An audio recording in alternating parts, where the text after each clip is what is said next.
What is up, everybody? Ray Davenport, your Director of Athletics here, and today I want to go over a potential issue that a lot of golfers face, and that is pain on the medial side, the inside of the elbow, also known as golfer's elbow. Now, there can be a couple causes for this pain. It could be overuse. It could be some jarring contact with the ground. Maybe you didn't hit the ball quite as well as you wanted to, or that turf is a little firm or soft and you're just catching too much.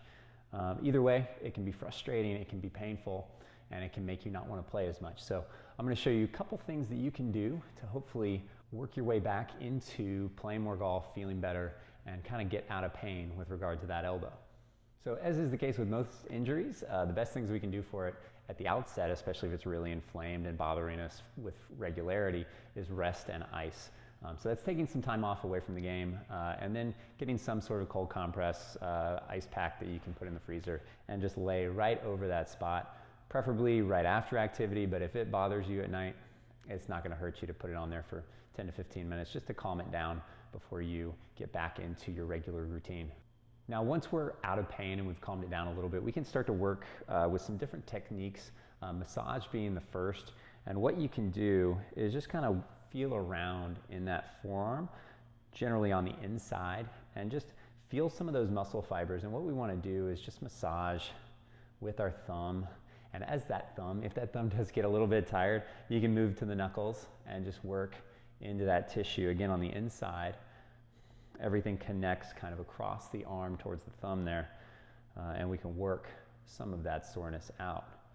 And then once you're done there, working your way back up, I want you to find kind of that bony point where it connects, and we're going to work down just from that, and we're going to go across the fibers. So taking that thumb and working up and down. Hopefully you can see me go in there. You got some wrinkle in the skin.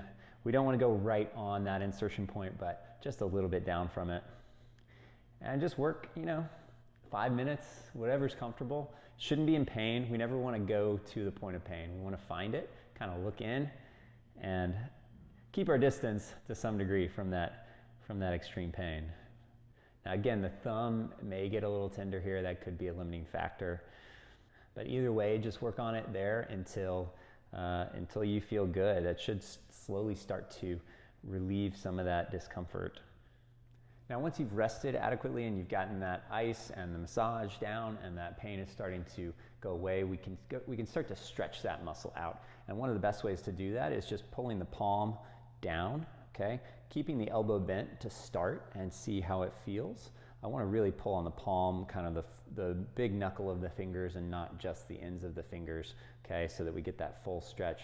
And then if I want to intensify it a little bit, I can straighten that arm out, and you should feel that nice stretch all the way up the inside, almost towards the elbow, okay? Holding here, I always recommend about 5 to 8 really deep breaths. We want to go 30 to 60 seconds. And if you're really controlling your breath, about 3 to 5 seconds in and about 5 to 7 seconds out.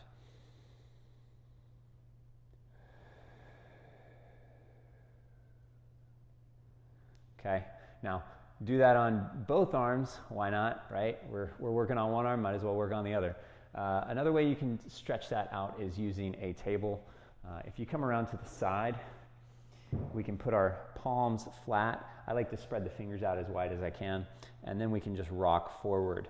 This can also be done from the quadruped position if you wanted to do this on the floor. Either way, be gentle, ease into it, and you can kind of rock back and forth, eventually holding. See if you can hold it for about 30 seconds again. Now that we got it all stretched out and calmed down, we're hopefully out of pain, we can move into the strength exercises. The two go-to ways that I'm going to recommend, one is with your golf club. I just have a 7-iron here. We're going to grip about halfway up. We're going to put our elbow on our leg, and we're going to keep a nice flat wrist. And what we're going to do is slowly and under control rotate our forearm, okay, also known as supination, and we're going to pronate back, okay, flipping that palm down. Tendency is to let this wrist break when you supinate, so keep it flat all the way around, and as you start to build that strength, we can work that hand closer to the end of the club, and you're going to feel a lot more pressure here through the forearm as I slowly rotate, again, keeping that wrist flat, and then bring it back to that start position, okay? Shouldn't have to do more than 10 to 12 of these before you really start to feel it. Again, the closer you get to the end of the club, we want to find a point on that club that allows us to move nice and controlled and still fatigue that muscle adequately, okay? Now, once you're done with those, you can go into flexion extension, and this is really simple. I've got a little 5-pound weight here, but you could use up to 10 pounds if you needed to.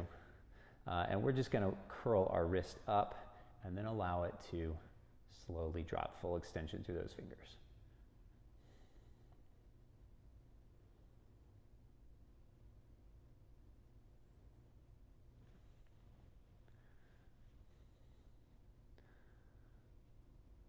All right, so we can put that weight down. So if you're someone dealing with golfer's elbow pain, I hope that this video will help you get out of pain and feel better out there and prevent it from coming back in the future. If you have any questions about anything that I went over in this video, always let me know. I'm happy to help however I can.